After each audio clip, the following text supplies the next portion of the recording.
আমি একজন কাঠের ফার্নিচার ব্যবসায়ী, আমি মালের অর্ডার নেওয়ার সময় বলি যে ভালো 81 কাঠের মাল বানিয়ে দেব, কিন্তু সেখানে কিছু অন্য কাঠ দিয়ে দেই, এতে কি জায়েজ হবে?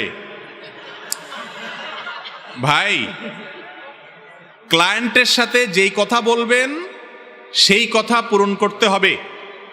ক্লায়েন্টের সাথে বলবেন একটা, করবেন আরেকটা, এটা গুনাহ হবে। নবী করিম সাল্লাল্লাহু আলাইহি সাল্লাম একবার বাজারে গেছেন, বাজারে যাওয়ার পরে দেখলেন এক লোক কিছু গম বা এই জাতীয় খাবার বিক্রি করতেছে, উপর দিয়া মাশাআল্লাহ সব জর্জরা একেবারে সুন্দর। নবী সাল্লাল্লাহু আলাইহি সাল্লাম ভিতরে হাত দিলেন, ওনার সন্দেহ হয়েছে, ভিতরে হাত দিলেন, দিয়ে দেখেন সব ভিজা।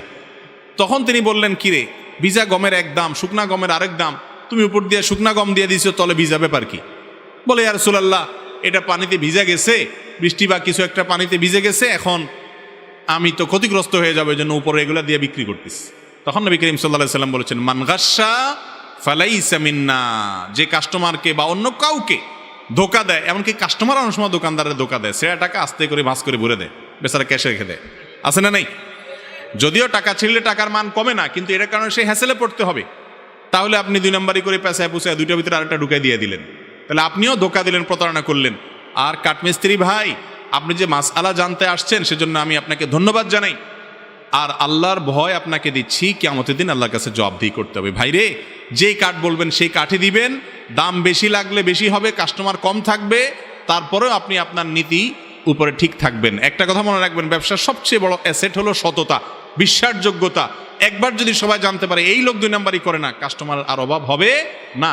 আর অভাব যদি হয়ও, তাহলেও কেউ নিজের ঈমান আমল বিক্রি করতে পারে না। আমরা আজকাল অনেকের দাড়ি টুপি রাখি, সবই ঠিক আছে, কিন্তু কাজে কারবারে দুনিয়ার 2 নম্বরই সব করি, আছে না নাই আমাদের মধ্যে রোগ? অথচ হালাল উপার্জন না করলে দোয়াই কবুল হবে না, জান্নাতে যাবে না সে দেহ, যে দেহ হারাম দ্বারা গঠিত হয়। এজন্য কাঠমিস্ত্রি ভাই হন আর দোকানদার, মুদি দোকানদার ভাই হন, সব ভাইকে একই কথা, যে 2 নম্বরই করবেন না, দেশি মসুর ডালি কই বলে ওই যে 3-4 পদের মশারি মিশায়া তারপর দিয়ে দিলেন, আছে না নাই?